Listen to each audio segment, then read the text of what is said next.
Azərbaycanda bir 10 ilin rəqəmlərini götürsək, ətdə neçə faiz bahalaşma var və orta əmək haqqı da neçə faiz artım var? Bax, müqayisə edək orta əmək haqqımızla ətin qiymətini, artımını. Mən gəlin belə, biz heç bu müqayisəsini aparmayaq. Niyə? Aparmayaq da. Nə baş verib ki orada? Deyim də, çünki ət, burada gizli bir şey yoxdur. Bunda aparaq. Mən bunu rahatlıqla deyə bilərəm. Birincisi, bizim gəlir nöqteyi nəzərdən biz hesablasaq, əlbəttə ki, istehlak etdiyimiz məhsullarımız onu 2 dəfə, 3 dəfə ötür.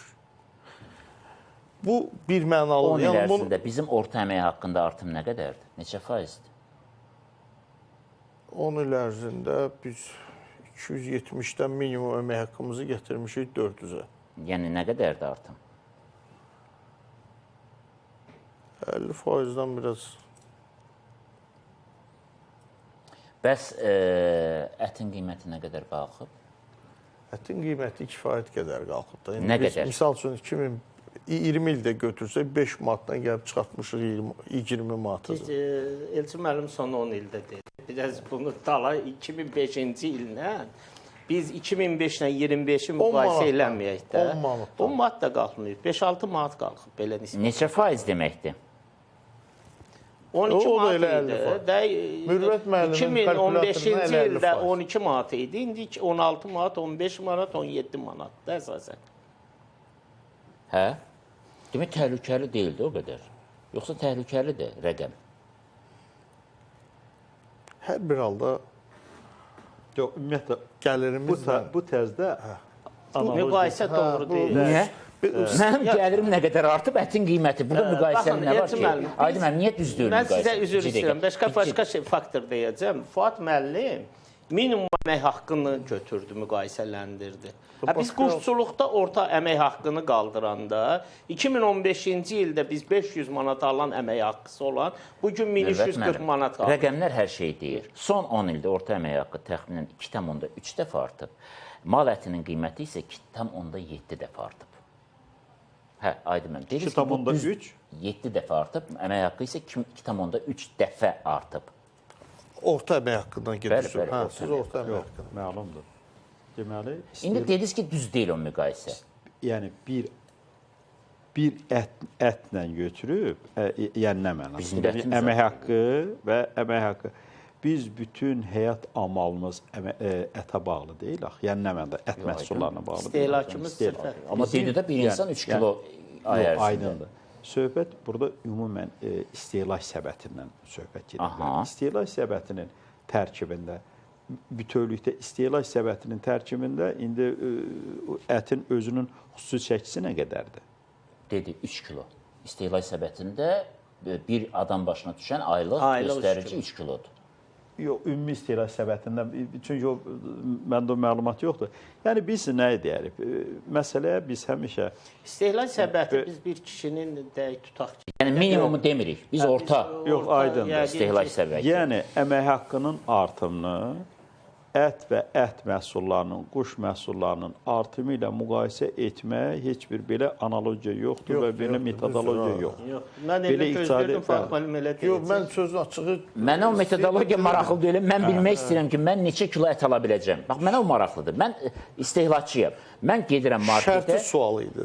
Şərti sualdır, əlbəttə. Biz burada metodolojiya bir araşdırma aparmırıq ki... Yox, əgər o təkcə sizi ilə bağlı bir sual olacaqsa, bu artıq fərdi xarakter daşıyır.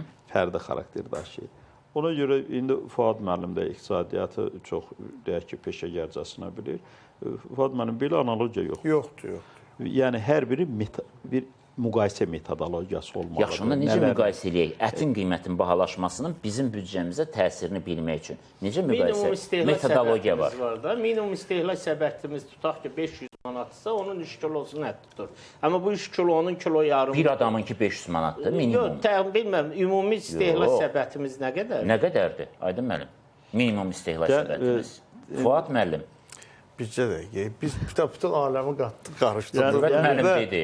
Bax, bizim minimum əmək haqqımızdan danışaq da. Yox, minimum əmək haqqını demirəm. Minimum istehlak səbətimiz neçə manatdır? Minimum istehlak səbətimiz yaşam minimumun üzərində olmalıdır. Bu ən Yəni nə azından qədər? belə götürək də bu günlə bizim istehlak səbətimiz ərzaq məhsullarında təxminən 280-290 bu normadan belə deyək də kifayət qədər aşağıdır. 290 manat. Bu bir nəfərin, düzdürmü? Yoxsa bir ailənin? Bir ailənin. Bir ailənin. Bir ailədə 4 nəfər varsa, adam başına düşən əti də hesablasa 12 kilo ət nətər gəldi gördü bu 200 manatı? Vurdu keçdi axı o 200 manatı. Gəlin belə eləyək. Necə eləyək? Bu kimi Yox, müzakirə siz üzr istəyirəm. televiziyanın özündə bu kimi müzakirəmiz qeyri-professional alır. Yaxşı, gəlin professional eləyək. Yəni biz önətərik. Biz bilmək istəyirik ki, bax orta səbətimizdə, istehlak səbətimizdə ət nə qədər yer tutur? Bax bunu bilmək O istəyirik. fərdi yanaşmadır da. yox. Sizlə bizdə fərq var. O standartda Əmək haqqında da fərq var da. İndi tutaq ki, siz alırsınızsa 500 manat. Əgər Aydın müəllim alırsa 5000 manat, onda çıxır ki, orta əmək haqqında Siz toyuq ətini mübahisələndirdiniz. 15% qalxsın. İstehlak səbətində konkret olaraq quş əti nə qədərdir, balıq əti nə qədərdir, qırmızı ət nə O qədərdir. göstərilir. Onların hamısı var. Bəli. Onların hamısı var. İndi biz belə deyək ki, indi biz əmək haqqımızın artımını quş ətinlə mi müqayisə edək, balıq ətinlə mi müqayisə edək, qırmızı ətlə mi müqayisə edək? varsa rəqəmlərimiz eləyək mənzərəni. Bəlkə elə də bahalaşmayıb, bizə elə gəlir.